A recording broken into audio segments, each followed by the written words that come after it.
On accueille notre invitée Isaline Bonaventure. Bonjour Isaline. Bonjour. Je vous voyais regarder les exploits des messieurs. Vous étiez à la fois ému et touché par ce qui se passait, non?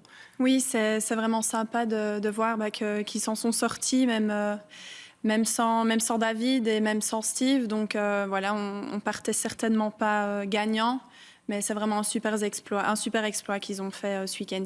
Allez, on va évoquer avec vous votre actu, la Fed Cup, vos déclarations sur les paris dans le tennis qui ont marqué le début de semaine. Mais avant cela, eh bien, vous me dites si je dis des bêtises. Vous avez 24 ans. Vous êtes l'étoile montante du tennis belge.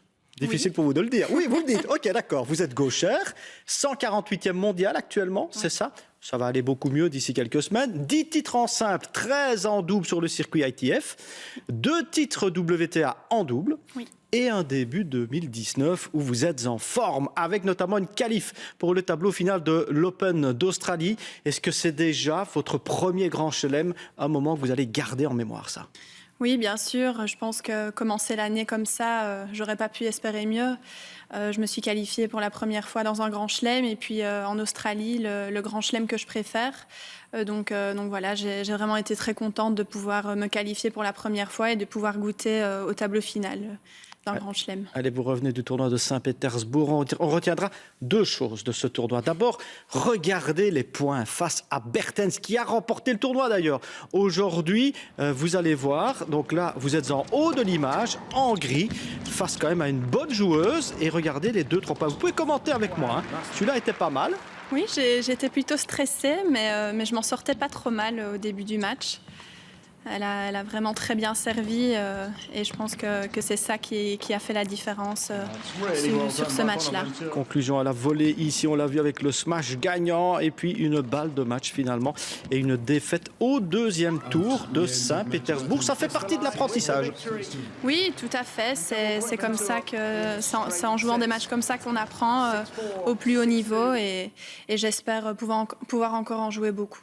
Allez, au tour précédent, c'était Siniakova. Il y a eu ceci. Regardez cette image qui a fait un peu le buzz. Vous avez fait 2 fois le buzz cette semaine.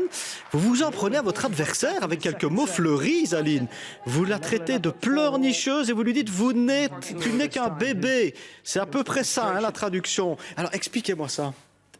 Oui. Parce qu'il faut expliquer le contexte. Ça n'est pas sorti comme ça, j'imagine. Non, tout à fait. Donc, c'est une joueuse que je connais pas trop mal. On a eu l'occasion de se côtoyer pas mal sur le circuit. Donc voilà, on a joué l'une contre l'autre. Et puis un moment un peu stressant, j'ai un peu perdu les pédales. D'accord. Il faut savoir que depuis le début du match, elle se plaignait sur des erreurs d'arbitrage. Je lui disais que la balle était faute. Elle me provoquait un petit peu en remettant ma parole en cause. Et puis un moment où elle a commencé à pleurer, à pleurnicher et que c'est à ce moment-là qu'elle a commencé à très bien jouer et à revenir dans le match. Ces mots-là sont sortis. J'aurais peut-être pas dû. Maintenant, ce sont des choses qui arrivent et je dois apprendre que ça peut être médiatisé maintenant dans les plus gros tournois. Plus rien n'échappe à personne maintenant avec les réseaux sociaux, vous le savez. Commence sur Alors, Twitter. attention parce que vous la battez, Siniakova, qui est quand même 48e joueuse mondiale, si je ne m'abuse. C'est la première fois que vous battiez une fille du top 50. Oui, donc ça reste quand même une très belle performance. C'est surtout ça que vous avez envie qu'on retienne, non? Oui, je pense que ça a vraiment pris beaucoup d'ampleur. 38e mondial. Oui, voilà. Ouais. Je ne pensais pas que ça allait se retrouver un petit peu partout sur les médias, sur les réseaux sociaux. Et... Vous êtes une jeune femme de tempérament. Ça peut vous jouer des tours, mais c'est aussi une force, non? Oui, je suis assez impulsive, donc il m'arrive des fois de dire des choses que je pense pas, même si pendant le match, ce que j'ai dit, je le pensais. J'aurais peut-être pas dû m'exprimer aussi fort et pas de cette manière, mais c'est sûr que j'ai un fort caractère et c'est ça aussi qui fait ma force. Allez, une autre fille a marqué le début de saison, évidemment. C'est Naomi Osaka, 21 ans, nouvelle numéro 1 mondiale. On va revoir les images avec sa victoire à l'Open d'Australie. Elle vous inspire quoi, cette jeune fille? C'est une jeune fille qui a démarré de zéro et qui là se retrouve numéro 1 mondial. Je pense que tout le monde croit en elle et tout le monde a toujours dit qu'elle serait la future numéro 1 mondiale. On ne pensait peut-être pas aussi vite, mais ce qu'elle a fait en début d'année, c'est vraiment incroyable, surtout à son âge.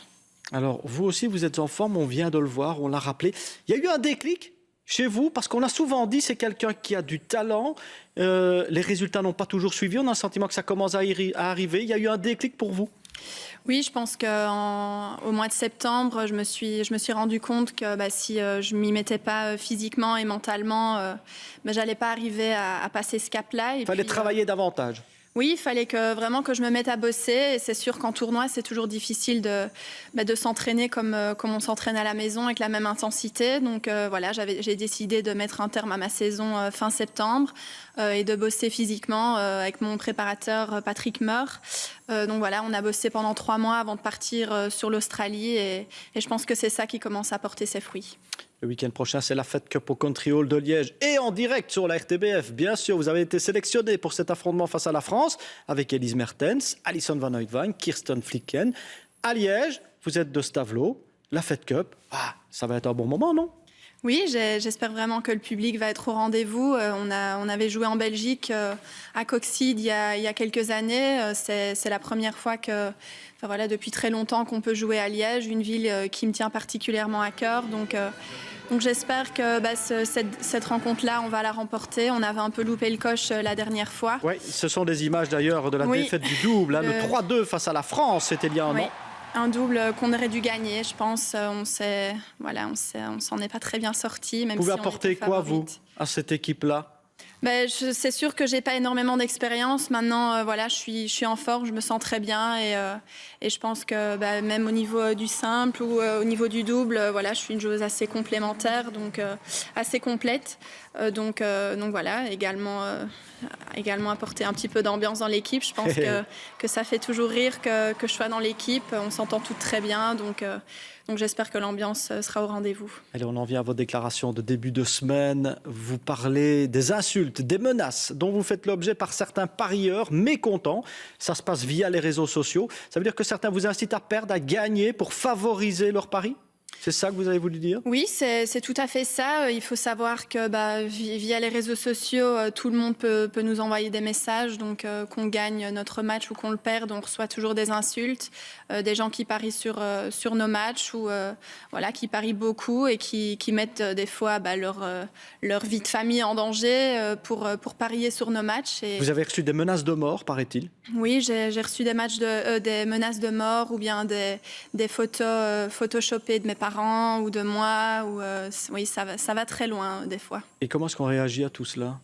Au début, c'est très choquant et puis on se dit qu'au final, qu'on gagne, qu'on perde, c'est une chose qu'on peut absolument pas contrôler. Donc il n'y a rien à faire. On supprime les messages, on les lit même plus et puis on essaie de les signaler à la WTA, etc. pour qu'ils puissent faire quelque chose contre ça, même si en général ce sont des faux profils et on peut malheureusement. Ça vous dégoûte pas du sport de haut niveau et de tout ce qui l'entoure? C'était un aspect auquel j'avais pas pensé en jouant au tennis et en devenant joueuse de tennis professionnelle. Maintenant, ça fait partie du sport. C'est comme ça. Ce sont des choses qu'on peut pas contrôler. Ça rapporte de l'argent à tout le monde et puis aussi également qui offre des paris sportifs. Donc ça fait partie du jeu. Allez, on termine cet entretien avec un questionnaire inutile, donc indispensable. Je l'ai appelé Justine ou Kim, 2 prénoms pris au hasard, bien évidemment. Vous devez donc me répondre uniquement par Justine ou Kim, ça va aller très vite. De qui aviez-vous le poster ou auriez-vous aimé avoir le poster dans votre chambre d'ado? Justine ou Kim? Kim. Vous devez choisir votre prochain coach, Justine ou Kim? Kim. Vous avez un enfant et le choix entre 2 prénoms, Justine ou Kim? Justine. Vous avez le choix pour passer une soirée fun, Justine Bieber ou Kim Kardashian? Justin Bieber. Alors, qui était la meilleure des 2 finalement, Justine ou Kim? Justine. Et vous voyez comment votre après-carrière, mariée, maman et avec une académie de tennis comme Justine, ou mariée, maman et avec une académie de tennis comme Kim? Justine ou Kim? Kim. Merci beaucoup Isaline. Merci et à on vous y tiendra évidemment à Liège avec l'équipe de Fed Cup le week-end prochain. Merci à vous. Merci.